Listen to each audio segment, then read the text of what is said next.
Glanders நோய் தொற்று எதிரொலி காரணமாக குதிரை சவாரிக்கு கட்டுப்பாடுகள் விதிக்கப்பட்டிருக்கின்றன. இது தொடர்பான முக்கிய செய்தியை பார்க்கிறோம். கூடுதல் விவரங்களோடு இணைகிறார் எமது செய்தியாளர் தாய்மானவன். கடந்த சில நாட்களாகவே இந்த கிளாண்டஸ் பத்தி செய்திகள் அடிக்கடி பார்க்கிறோம். இப்ப என்னென்ன கட்டுப்பாடுகள் குதிரை சவாரி சம்பந்தமா வெளியிடப்பட்டிருக்கிறது? முழு விவரத்தையும் பதிவு பண்ணுங்க. கிளாண்டஸ் நோய் தொற்று காரணமாக சென்னையில ஒரு குதிரை, வயது முதிர்ந்த குதிரை உயிரிழந்த நிலையில இதன் காரணமாக மற்ற குதிரை மற்றும் கழுதை வகை இனங்களுக்கு இந்த வகை நோய் பாதிப்பு பரவுவதற்கான வாய்ப்பு இருப்பதன் காரணமாக கால்நடைத்துறை மற்றும் சுகாதாரத்துறையின் தரப்புல பல்வேறு முன்னெடுப்புகள் என்பது மேற்கொள்ளப்பட்டு வருகிறது. அந்த வகையில இன்றைய தினம் தலைமைச் செயலகத்துல புதிதாக பொறுப்பேற்றிருக்கக்கூடிய சுகாதாரத்துறை அமைச்சர் அருண்ராஜ் ஆகியோர் அவரது தலைமையிலும் சுகாதாரத்துறை தரப்புல ஆலோசனை கூட்டம் என்பது நடைபெற்றிருந்தது. அதன் தொடர்ச்சியாக தற்போது கடற்கரை, ஊட்டி, கொடைக்கானல் போன்ற சுற்றுலா தலங்கள்ல இந்த குதிரை சவாரி செய்பவர்களுக்கான கட்டுப்பாடு என்பது வழங்கப்பட்டிருக்கிறது.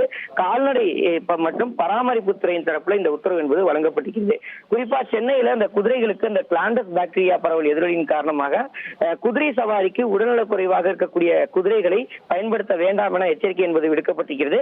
குதிரைக்கு காய்ச்சல், இருமல், மூக்கில் சளி போன்ற திரவம் வடிதல், தோல் புண்கள், சுவாச குறைவு போன்ற அறிகுறிகள் தென்பட்டால் குதிரை சவாரி மேற்கொள்ளக்கூடாது என தமிழ்நாடு கால்நடை பராமரிப்பு துறையினர் தரப்புல குதிரை உரிமையாளர்களுக்கு அறிவுரை என்பது வழங்கப்பட்டுள்ளது.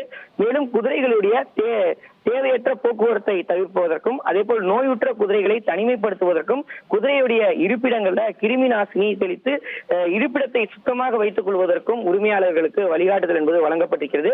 சென்னையில இந்த நோய் தொற்று கண்டறியப்பட்டிருக்கக்கூடிய நிலையில் சென்னை உள்ளிட்ட பல கடற்கரை பகுதிகள் மற்றும் சுற்றுலா தலங்கள்ல இந்த கட்டுப்பாடுகளை வந்து கடுமையாக பின்பற்ற உரிமையாளர்களுக்கு வழிகாட்டுதல் வழங்கப்பட்டிருக்கிறது. குறிப்பா ஊட்டி, கொடைக்கானல் உள்ளிட்ட சுற்றுலா தலங்கள்ல குதிரை சவாரியில ஈடுபடுபவர்கள் முறையான வழிகாட்டு நெறிமுறைகளை பின்பற்றி குதிரை சவாரிகளை மேற்கொள்ள வேண்டும் என தமிழ்நாடு கால்நடை மற்றும் பராமரிப்பு துறையின் தரப்புல குதிரை உரிமையாளர்களுக்கு அறிவுரை என்பது வழங்கப்பட்டிருக்கிறது. இதேபோல் சுகாதாரத்துறை தரப்பிலும் ஆலோசனை கூட்டம் நடைபெற்றது. அதிலும் கூட இந்த பாக்டீரியா நோய் பரவல் தொடர்ந்து பரவாமல் தடுப்பதற்கான பல்வேறு ஏற்பாடுகளை மேற்கொள்வதற்கும் தொழுவங்கள், குதிரையை பராமரிக்கக்கூடிய அந்த தொழுவங்கள்ல தொடர்ச்சியாக கிருமி நாசினி தெளித்தல் உள்ளிட்ட பல்வேறு நடவடிக்கைகளை மேற்கொள்வதற்கும் உத்தரவுகள் என்பது வழங்கப்பட்டிருக்கிறது.